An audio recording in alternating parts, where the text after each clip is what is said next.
Hi, I'm Derek Fredrickson. Welcome to the COO Solution Podcast, the show for business owners and visionary leaders who want to scale with clarity, confidence, and the right support. For over 16 years, I've been in the trenches as a fractional COO, Chief Operating Officer, helping entrepreneurs align their teams, streamline operations, and remove bottlenecks that slow growth. I understand the challenges, feeling overwhelmed, stretched too thin, or uncertain about how to scale without burning out. I've helped business owners move from chaos to clarity, creating businesses that run smoothly and grow and scale. Each week, I'll bring you real-world insights, proven strategies, and practical solutions to help you step into your highest role as a leader. Whether it's optimizing your team, strengthening accountability, or building the right systems for growth, this podcast is here to support you in scaling smarter. So if you're ready to create a business that thrives without requiring more of you, let's get started.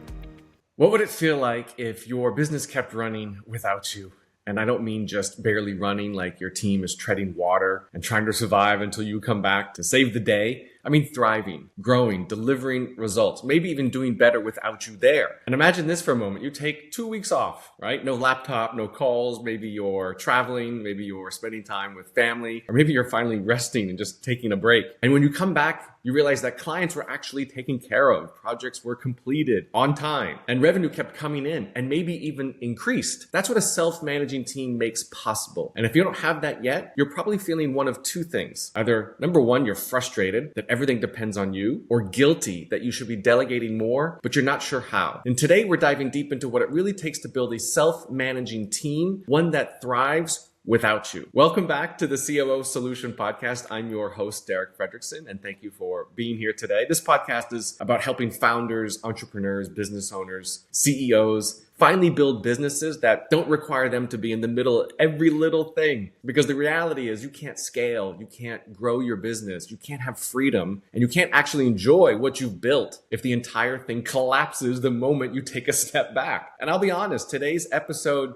hits pretty close to home for me because I've been there. Back in the early days, I thought I was building a team, right? As I was building my business. But really, I was building a group of people who still relied on me for every decision, every approval, every next step. And the truth is that wasn't leadership. That was babysitting. And it was exhausting. So today I want to share not just the big picture of what a self-managing team looks like, but also the specific systems, processes, and leadership practices that make it possible. So here's the tough truth. Most founders don't actually have a business. I'm sorry to say it, but I do believe that is in some cases the truth. They have a job with helpers.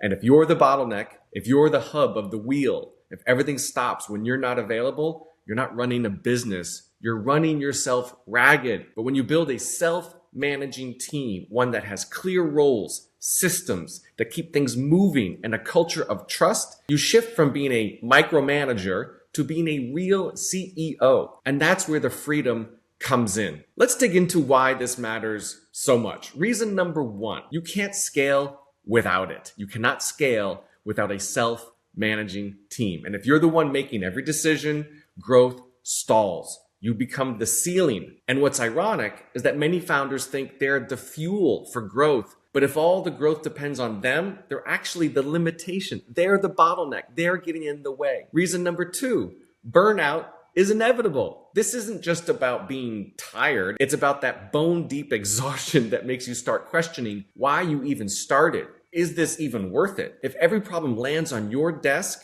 you can't lead with vision. You're just putting out fires. And reason number three, you block your team's potential. When your team is waiting for you to provide every answer, they never develop ownership. They never take real responsibility of their role. And then you complain, why don't they take the initiative? Why don't they feel more empowered? Well, they don't because you've not trained them to do so. So here's the question I want to ask you for today. I want you to really sit with this. If you took a week off, would your business keep running? Or would it grind to a halt? Is the thought of stepping away making you anxious and worried? That's not a reflection of your team's talent. It's a reflection of the systems you have or the systems you don't have in place. Let's talk about the three pillars of a self-managing team. So how do you build one? Pillar number one, systems and processes. Systems are what make your business repeatable. Think SOPs, written checklists, video walkthroughs, a playbook that lives somewhere that's not in your head.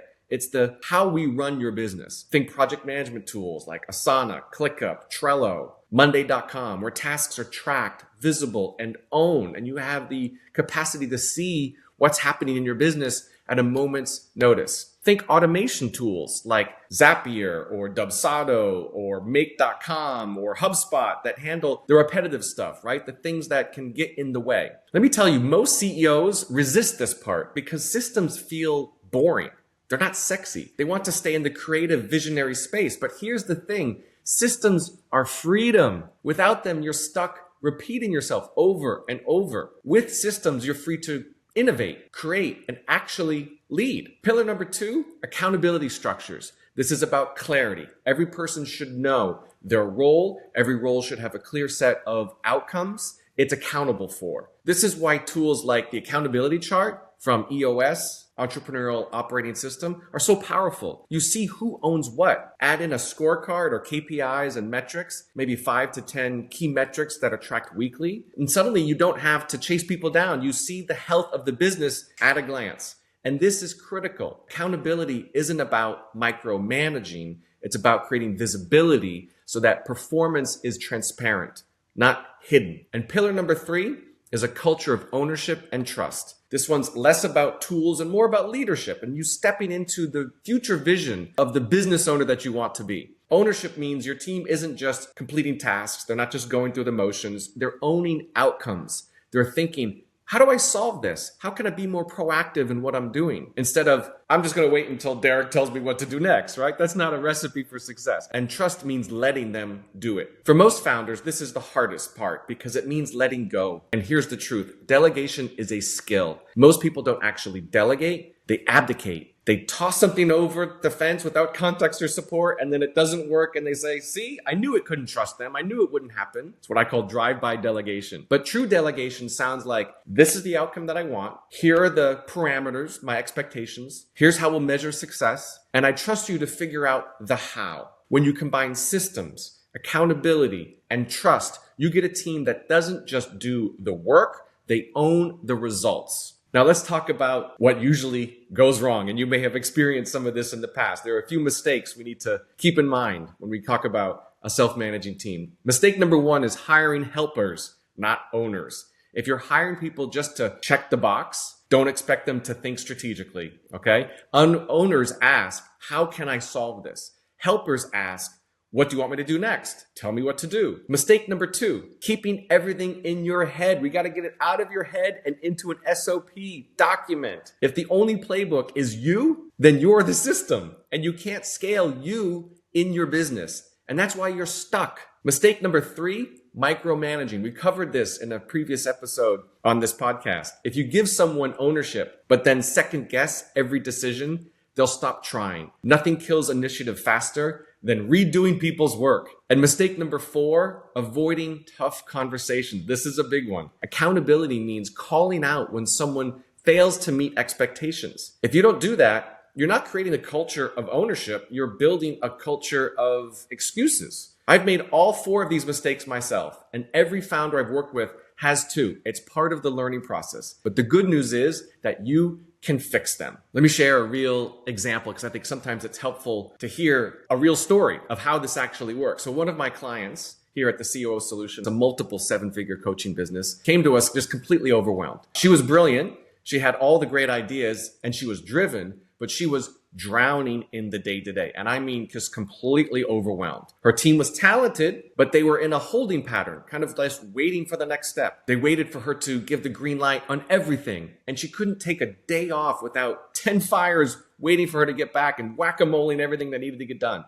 So here's what we did. Number 1, we created an accountability chart. Everyone had a seat and every seat had an owner. Suddenly the gray areas disappeared. Number 2, we created SOPs, standard operating procedures. We documented her client onboarding and how we do a product launch. So there was no more relying on her memory. We had a repeatable system that we could do again and again. And number 3, we implemented scorecards, KPIs, metrics, just 5 weekly measurables that we can track and measure. And that was profoundly simple, but very, very powerful. And we created a culture shift through these measurements. We've trained the team to own their lanes, to own their responsibilities, to take more ownership, more accountability, more responsibility, rather than deferring to her for every single answer and every single next step. And the result, honestly, within just a few short months, because these systems do take a bit of time to put into place, she was able to take a 2-week trip with her family. And I don't mean just a 2-week trip with the laptop and checking email, like what I would call an unplugged vacation. We ran the business for her in her absence. No laptop, no emergencies, no text messages. When she came back, not only was she feeling refreshed and energized, her team was stronger. They felt more empowered and capable because they did really good work without her there. They became more self-managing, and her revenue actually grown. We actually completed a product launch in the 2-week period when she wasn't there that was more successful than the last one when she was involved. And maybe most importantly, she realized she didn't need to be the bottleneck anymore. It was a huge mindset shift in her leveling up to be the next version of the CEO that she wanted to be. That's what a self-managing team can do. So let me ask you, if you're listening or watching, do you want that? Do you want a self-managing team? Do you want to step away and know your business won't just survive, but thrive? Because this is what we do at the COO Solution. We help founders, entrepreneurs, business owners establish the systems, accountability, the structures, and the culture necessary to build businesses that don't depend on them. So if you're interested in finding out more, you can go to thecoosolution.com and book a call with me, and let's have a conversation. We'll talk about where you're stuck and what it would look like to get unstuck and build a business that scales and grows, that runs without you. Finally, you don't have to figure this out on your own anymore. That's it for today's episode of the COO Solution Podcast. Thank you for being here with me. I'm your host again, Derek Fredrickson. If you found this valuable, I would love it if you would share this with another founder or business owner who needs to hear this message about a self-managing team. And don't forget to subscribe if you're not already listening to our episodes. We release them very often. I wouldn't want you to miss what's coming next. And remember, your business doesn't have to depend on you. With the right systems, accountability, and a culture of trust, you can build a self-managing team. And when you do, you don't just buy back your time, you buy back your life. Okay? I'm Derek Fredrickson. Thanks for listening, and I'll see you in the next one.